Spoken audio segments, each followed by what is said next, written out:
Ciao, j'espère que vous allez bien. On se retrouve pour la review de Raw du 10 octobre. C'était le premier épisode de la saison. On commence le show avec toute la Bloodline dans le ring. Roman Reigns commence par demander au public de le reconnaître comme d'habitude. Ensuite, il va nous parler de son père. Il va nous dire que son père lui disait que les personnes les plus bruyantes en général, c'était les personnes les plus faibles. Et du coup, il en déduit que si on a un maillon faible dans la Bloodline, ça veut dire que la Bloodline est faible. Du coup, il demande à Jey Uso si c'est lui, cette personne-là. Et Zayn le coupe directement. Zayn il s'excuse de couper Roman Reigns. Il dit que la semaine dernière Roman Reigns lui avait dit que Jey Uso maintenant ce serait son problème. Du coup il prend en main la chose.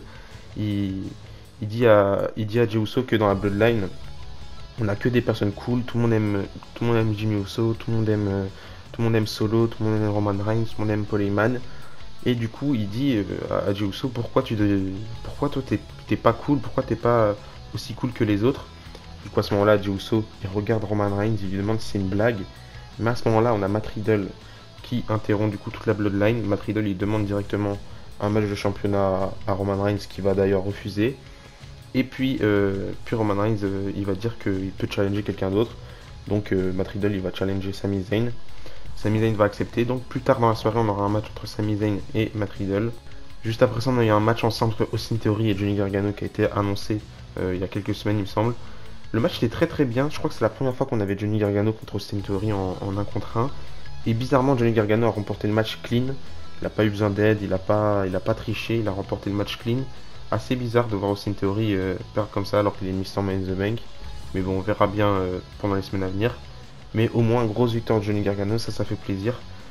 Parce qu'on a un petit peu l'impression que Johnny Gargano il est là pour aider un petit peu Austin Theory à le mettre en valeur. Et au final, bah, avec cette victoire, on se rend compte que c'est pas réellement le cas. Même si je pense que en partie il y a un petit peu de ça, mais que Johnny Gargano c'est Johnny Gargano et qu'il peut faire quelque chose de ouf aussi à la WWE. Donc voilà. Juste après ça, on a un autre match ensemble qui était très très bien là aussi. Rey Mysterio contre Chad Gable. Je crois que c'est la première fois qu'on voit un match entre les deux en 1 contre 1.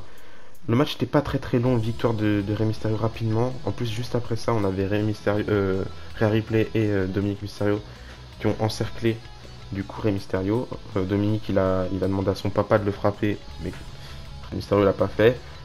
Du coup, à ce moment-là, Dominic il attaque son papa et directement tout Judgment Day attaque Rey Mysterio, même s'il essayait de s'en sortir un petit peu. Au final, ça n'a pas réussi. Après ça, juste après la pub, on retrouve encore une fois Judgment Day dans le ring qui viennent nous parler de ce qui s'est passé à Extreme Rules il y a 2 jours avec Edge, Beth Phoenix et tout ça. Au final, on va parler d'AJ Styles. Au moment où Finn Balor veut demander à AJ Styles de venir, on a AJ Styles qui vient sans que Finn Balor lui demande. Donc AJ Styles est dans le ring, il commence par dire à Finn Balor qu'il avait raison, que ça fait trop longtemps qu'il est tout seul et qu'il avait besoin de quelqu'un avec lui. Donc là, il dit que depuis leur première rencontre au Japon jusqu'à aujourd'hui, il doit saluer son frère. Du coup, il se met à genoux devant Finn Balor. Finn Balor le prend dans les bras, il dit ouais je savais, AJ Styles c'était mon frère. Et là on a un plan sur la tête d'AJ Styles qui nous dit, qui dit à Finn Balor, je parlais pas de toi. Et là on a la musique d'entrée de Gallows et Anderson. Donc, du coup Luke Gallows et Karl Anderson font leur retour, ça fait plaisir. Juste avant le show il y avait des rumeurs qui disaient que ce mois-ci on pourrait avoir le retour de Gallows et Anderson, mais je pensais pas ce soir, donc là ça fait plaisir. The aussi qui est de retour. Ils arrivent dans le ring. Ils attaquent Finn Balor et le Judgment Day, sauf Rhea Ripley du coup. Et du coup voilà, je pense que dans les semaines à venir ça va être intéressant. On aura peut-être un Judgment Day contre The OC. Et c'est génial parce que AJ Styles avec Karl Anderson et Luke Gallows ça fonctionne. Et même Finn Balor qui peut-être par la suite pourra rejoindre les The OC, ça pourrait être génial. On peut faire plein de trucs. J'ai hâte de voir ce que ça pourrait donner par la suite. En plus maintenant on a Cody Rhodes qui est à la WWE, donc on a de plus en plus de membres du Bullet Club qui sont à la WWE. Si seulement Adam Cole était encore là. Enfin bref, juste après ça on a eu un match ensemble entre Bayley et Candice LeRae. Le match était très court aussi, mais bon match, ça fait plaisir. J'ai envie de voir un autre affrontement entre Bayley et Candice LeRae, mais un match un peu plus long. Et bizarrement, Candice LeRae remporte le match. On a Bayley à la fin qui veut faire son Rose Plant, là son finisher. Mais on a Candice qui contre ça et qui fait un roll-up pour la victoire. Donc Candice LeRae remporte le match. Mais après ça, elle se fait attaquer par Damage Control. On aura Bianca Belair qui viendra aider Candice LeRae, mais elle se fera attaquer elle aussi. Du coup, j'imagine que ça va continuer entre Bayley et Bianca Belair. En fait, je pense que même si Bayley a perdu clean face à Bianca Belair, le fait de la réattaquer, ça fait que elle peut recommencer un truc. C'est pas forcément, elle n'est pas forcément décrédibilisée Bayley comme elle est heal et qu'elle est avec son clan. Enfin, j'aime bien ce qui se passe et j'ai hâte de voir la suite entre Bayley et Bianca Belair. Ensuite, on a le Miz et Maryse qui sont dans le ring pour célébrer l'anniversaire de je sais pas quoi. J'ai pas trop suivi. Mais on a Maryse qui a des cadeaux pour le Miz qui sont posés sur la table. Donc le Miz il prend son cadeau. Mais il se rend compte que bah il y a rien dans le cadeau. Et là, on voit derrière que dans la table, on a la tête de Dexter Lumis. Donc le Miz il repose directement son cadeau. Il prend une batte, il veut frapper. Sauf que là, on a Dexter Lumis qui est derrière le Miz. Il fait sa soumission au Miz. Et du coup, voilà, on a plus que le Miz et Maryse qui sont dans le ring. Après ça, on nous annoncera que. Enfin, je crois que c'est Triple H qui avait annoncé au Miz que la semaine prochaine, il aura un match face à Dexter Lumis. S'il bat Dexter Lumis devra partir pour toujours. Mais par contre, si Dexter Lumis bat le Miz, il aura un contrat à Raw. Donc je pense que c'est là que les choses intéressantes vont commencer. Ensuite, on a Bobby Lashley qui est dans le ring. Il nous dit qu'il a rivalisé avec plusieurs personnes ces dernières années, avec Drew McIntyre, avec Brock Lesnar, avec Roman Reigns et maintenant avec Seth Rollins. Et il nous dit que c'est ok parce qu'il mérite sa chance. Donc il demande à Seth Rollins de venir dans le ring pour le match, comme on avait un match de championnat qui était annoncé. Mais là, c'est Brock Lesnar qui fait son entrée et qui fait son retour du coup. Je crois que c'est déjà son troisième ou quatrième retour de l'année. Et du coup, Brock Lesnar, il perd pas de temps. Il arrive face à face avec Bobby Lashley. Il y avait 2-3 rumeurs par rapport à ça. Et les gens trouvaient ça un petit peu bizarre parce que c'était autour du titre des États-Unis. Du coup, là, on a Brock Lesnar qui fait directement un F5 sur Bobby Lashley. Après, il va reprendre Bobby Lashley, il va lui faire une German suplex, puis un F5, puis un Kimura Lock. À ce moment-là, on a Seth Rollins qui débarque dans le ring. Il demande à Lashley de lancer le match.